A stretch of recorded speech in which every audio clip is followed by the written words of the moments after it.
नमस्कार सभी दर्शकों का बहुत बहुत स्वागत। आज 12 राशि के ऊपर एक चर्चा है और ये बहुत बड़ी चर्चा है और सब्जेक्ट भी आप देख रहे होंगे, समय बड़ा बलवान। और 2 अगस्त से 8 अगस्त तक साप्ताहिक विश्लेषण है और ये 12 की 12 राशियों के लिए है। 2-3 चीज़ बड़ी अहमियत की हैं। तुलसीदास जी ने लिखा है, तुलसी नर का क्या बड़ा, तुलसी जो कहते हैं नर मैंने मनुष्य का क्या बड़ा होना, मनुष्य बड़ा नहीं है, समय होत बलवान। गोपिन लूटी भीलों ने और वही अर्जुन वही बाण।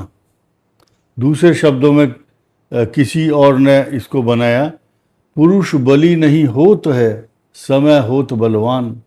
गोपियां लूटी भीलों ने वही अर्जुन वही बाण। जब रास्ते में जा रहे थे तो ये भगवान कृष्ण की माया थी। ये गोपियों को लूटा तो उन्होंने रक्षा के लिए पुकारा अर्जुन और कृष्ण को कि आपके पास तो गांडीव धनुष है, आप तो अभी जीत करके आए ना महाभारत। तो भगवान कृष्ण की माया थी। तो भगवान कृष्ण ने कहा, उसको अहंकार था अर्जुन को कि निकालो तीर गांडीव धनुष। तो वही अर्जुन था, वही बाण थी और गोपियों को लूट लिया गया उसी के सामने। तो कई बार मनुष्य विवश होता है। वो समय किसके हाथ में है? ग्रह और नक्षत्र ही, यही काल चक्र है। काल चक्र घूमता है, वक्त का पहिया चलता है और समय के साथ सभी का भाग्य बदलता है। और इन ग्रहों के कारण ही सत्ता के परिवर्तन भी होते हैं। जो सता करके किसी को सता करके सताया जाता है तो उस सता कर सत्ता मिलती है। और तपा कर जब तपता है मनुष्य, तपो न तप्तम वयमेव तपता। सत्य की पराकाष्ठा अगर देखनी है तो तपस्या से जो तप करके मिलता है वो सत्य है, वही ज्ञान है, वही शक्ति है, वही अमृत है, वही आपकी ताकत है। तो आइए जानते हैं 2 अगस्त से 8 अगस्त तक साप्ताहिक विश्लेषण। कौन से ग्रह बलवान हैं? ग्रह का मतलब है समय बलवान। समय कौन सा बलवान है और क्या क्या परिस्थिति है? तो ये वो विस्फोटक परिस्थिति है, ग्रहों की स्थिति है। और ये समय बड़ा निकट होगा सूर्य ग्रहण के निकट।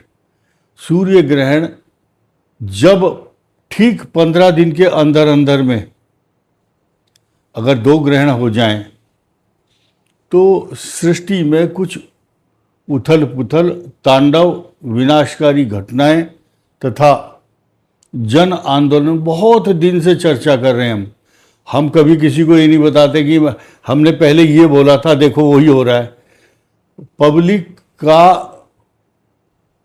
आंकलन करना वो इम्पोर्टेंट है। A voice of public is voice of God. Public जो समझती है, पब्लिक के पास पैमाना है।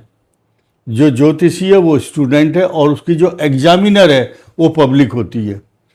तो बहुत दिनों से जो हम बता रहे थे कि जन आंदोलन का जो एक योग है वो आपको देखने को मिलेगा, ऐसा बोल रहे थे करीब 4-5 महीने से।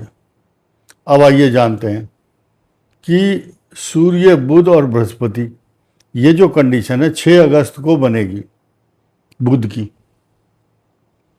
यहीं से शुरुआत है हमारी। बुध, सूर्य और बृहस्पति, ये तीनों का जब एक जगह होना तो आप एक इसके पीछे जो गणित है या समीकरण है वो देखिए। ये जो 4 नंबर है ये शनि की राशि नहीं है तो चंद्रमा की। लेकिन नक्षत्र कौन है इसका? नक्षत्र जो है वो है पुष्य, शनि का नक्षत्र। शनि का नक्षत्र है यहाँ पर। और शनि खुद काल पुरुष की दृष्टि से 12th में ये विनाशकारी सूचना देता है। और डर इस बात का है कि ये शत्रु राशि के साथ साथ अब ये मंगल अपने ही नक्षत्र में आएगा। मंगल का अपने ही नक्षत्र में जाकर के पावरफुल हो जाना, जो बुद्धिमान लोग हैं वो समझ जाएंगे, जिनको नक्षत्रों की नॉलेज है। यानी कि मृगशीर्ष नक्षत्र का लॉर्ड मंगल मंगल अपनी राशि में, शनि का वक्री होना, रेट्रोग्रेड 26 को रेट्रोग्रेड होते ही तहलका.com मच जाएगा।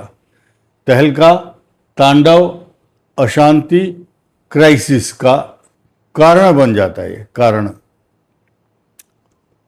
अब देखिए नई चीज सुनिए, केतु की स्थिति, केतु की जो स्थिति है वो कहाँ है? केतु चलता है जब वक्र गति में आते हैं तो पहले आएंगे उत्तरा फाल्गुनी के प्रथम चरण, फिर आएंगे पूर्वा फाल्गुनी, लास्ट में चलते चलते जाते जाते केतु अपने ही नक्षत्र पर होंगे। यानी कि जब पलाय इनका दूसरी राशि में ट्रांजिट होगा तो उस समय यहां पर इनको बुध की राशि मिलेगी। कौन सी? श्लेषा। तो ये भी अच्छी पोजीशन नहीं है, और शुक्र का नीच राशि में आ जाना ये सारे अरमानों पर पानी फेर देता है ऐसी पोजीशन में। देखिए इंडिविजुअल राशि का प्रिडिक्शन करना अलग चीज है, जब कलेक्टिवली सब राशियों की बात करते हैं तो एक एक ग्रह की कैरेक्टर, उसकी कैरेक्टरिस्टिक्स, नेचर, बिहेवियर पैटर्न, उसकी दृष्टि, और उस पर किसकी दृष्टि, वो किस राशि में है और कहाँ देख रहा है और क्या फल दे रहा है किस भाव में बैठकर, ये सारे की सारी शतरंज की बिसात जैसे बिछाई जाती है। और फिर एक एक ग्रह उसका जो गोटी है उसकी शतरंज की वो देखी जाती है। घोड़ा इतने चाल चलता है, पैदल सैनिक इतना, वजीर इतना। तो ऐसे ही सेम पोजीशन चेस के गेम से कई हजार गुना दिमाग इसमें लगाना पड़ता है। सरलता नहीं है, सरल नहीं है इतना आसान। तो मैंने जो विश्लेषण किया इन सब ग्रहों का किया, शनि का जो वक्री होना समय बड़ा बलवान विषम परिस्थितियां उत्पन्न करता है, और साप्ताहिक विश्लेषण यह है कि कुंभ का यहाँ पर रहना, ये दोनों पोजीशन, और मंगल अपने ही नक्षत्र पर ट्रांजिट करना, और सूर्य का शनि के नक्षत्र और बृहस्पति का इस समय अस्त होना तथा उदय होना, ये ड्यूरेशन वो कालखंड होगा, ड्यूरिंग ये काल की अवधि होगी, ये वाली 2 अगस्त 8 अगस्त। अब देखिए ये केतु किस किस राशि के लिए क्या क्या नुकसान देगा, ये अलग साइड इफेक्ट है इसके, इसके अलग। तो एक एक राशि को कवर कर लेते हैं। नंबर 1, यहां से 12वां शनि नॉट गुड, यहां से और ग्रह की समीक्षा करते हैं। ये कॉम्बिनेशन मेष के लिए अच्छा, ये मेष के लिए बहुत अच्छा, ये खराब पंचम भाव में केतु, और छठा खराब, और राहु आपको इनकम हाउस पर बैठ करके अच्छे फल देगा। मैं आपको ये बताना चाहूँगा कि एक एक ग्रह किस राशि के लिए क्या क्या खराब स्थिति उत्पन्न करता है, जिसका नाम है विषम परिस्थिति। वृषभ के लिए मंगल विपरीत स्थिति उत्पन्न करता है, घरेलू अशांति और पराक्रम में वृद्धि, इनकम हाउस में इजाफा, राहु अशांति का कारण। मिथुन में मंगल इसको चिड़चिड़ा बनाता है, दशम शनि नौकरी से रिलेटेड या व्यापार व्यवसाय से रिलेटेड चिंताओं का कारण बनता है, तीसरा केतु स्पोंडोलाइटिस भुजा में दर्द, लेकिन शुक्र जो है सुख के साधन प्रोवाइड करता है। कर्क के लिए चारों तरफ से अच्छी पोजीशन बन रही है। अब ये आपको बहुत अच्छी दिख रही है, मुझे भी अच्छी दिख रही। अब दिक्कत यहां क्या है, सूर्य का कर्क राशि में प्रवेश, एक तो ये पहले ही पीड़ित है क्योंकि शनि की राशि पर, शनि के नक्षत्र पर है, शनि के नक्षत्र पर आना और यहाँ पाप कर्तरी योग का बनाना, तो कर्क को एक प्रकार की विषम परिस्थितियों में धकेलने वाली बात है। ये ट्रांजिट 18 सितंबर तक तो है, लेकिन ये जो पाप कर्तरी योग है ये सिर्फ केवल और केवल 15 अगस्त तक ही रहेगा। 15 अगस्त को ये परिस्थितियां बदल जाएंगी, बिल्कुल एकदम जुदा हो जाएंगी परिस्थितियां। ये जुदा है परिस्थितियां, मतलब डिफरेंट टाइप की।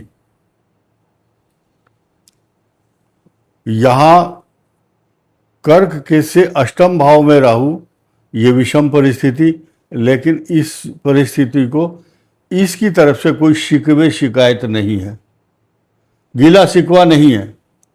सिर्फ ये पाप कर्तरी योगी, इनके लिए चिंता का कारण 15 अगस्त तक बनेगा। सिंह के लिए ये अष्टम शनि विषम परिस्थिति, ये द्वादश सूर्य विषम परिस्थिति, ये केतु और राहु की पोजीशन विषम परिस्थिति में काउंट होगी। कन्या के लिए ये बहुत पॉजिटिव परिस्थिति, मंगल का यहाँ होना खराब, लेकिन पराक्रम में वृद्धि करता है। 12वां केतु विषम परिस्थिति और छठे भाव में राहु बहुत अच्छा फल देगा। हड्डियों के रोग दे सकता है, अचानक शत्रु कोई षड्यंत्र कर सकता है। तुला के लिए कहीं से भी कोई खराब परिस्थिति नहीं है, सिर्फ केवल और केवल 2 अगस्त से संभलने का मौका मिलना शुरू हो जाएगा। जैसे पेड़ मुरझा जाता है और जैसे पानी डालते हैं तो वो 1-2 दिन के अंदर उसमें जान आ जाती है। और देखिए, वृश्चिक की पोजीशन चतुर्थ भाव में नकारात्मक विषम परिस्थिति है। ये समय इनके लिए अच्छा नहीं रहेगा 2 से 8 अगस्त का।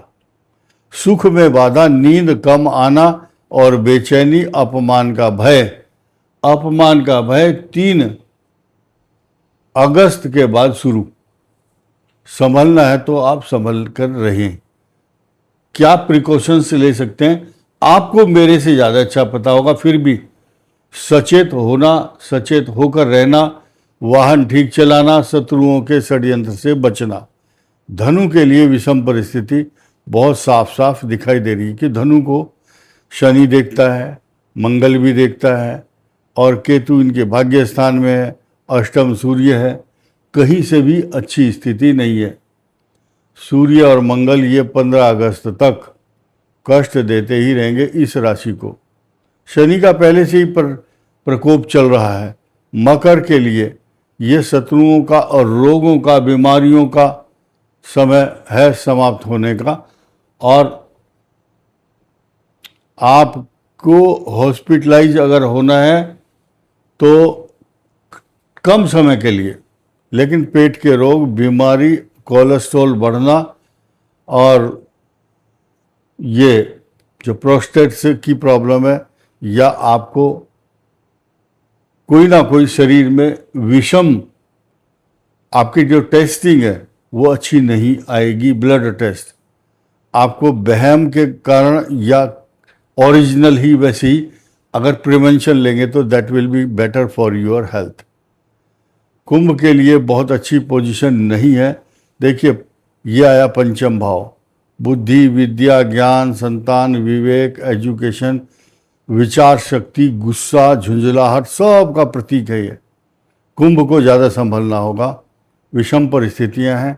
और कुंभ का जो सप्तम भाव है केतु, मैरिज लाइफ को ये भी डिस्टर्ब करने वाला रहेगा। और बाकी शुक्र की जो पोजीशन है वो भी अच्छी नहीं है इस दौरान। तो मधुमेह, शुगर कंट्रोल करना, स्टूडेंट्स को निराशा और मन में अशांति का योग कारण बन रहा है। मीन के लिए जो परिस्थिति है ये देखिए, ये खराब परिस्थिति है, विषम परिस्थितियां, अशांति, तनाव, भूमि, भवन, वाहन, सवारी, प्रॉपर्टी, पैसा, जमीन, जायदाद तथा माता के लिए कष्ट। दोबारा बताता हूँ, मीन के लिए माता को कष्ट, वाहन संबंधी, पशु से संबंधित समस्या, घर में बिजली के उपकरणों की कोई समस्या हो सकती है। एसी, गीजर, कूलर और फ्रिज, रेफ्रिजरेटर, जो भी आपके घर में ये है, इनमें कुछ ना कुछ इलेक्ट्रॉनिक्स प्रॉब्लम भी रहेगी। सप्तम भाव बहुत शुभ है। देखिए, यहाँ से शुक्र की दृष्टि अपने उच्च राशि पर है, शनि की यहाँ पर मित्र दृष्टि है। इन दोनों का मिलना या एक दूसरे को देखना, ये धनवान योग बनाता है सृष्टि के अंदर। सभी लोग प्रॉस्पेरिटी हासिल करेंगे। जिन जिन राशियों का शनि, मंगल, राहु, केतु है खराब है, तो श्रावण मास में भगवान शिव की उपासना और सुंदरकांड का अभिषेक का पाठ करना अच्छा रहेगा। इस वीडियो में इतना ही। धन्यवाद। नमस्कार।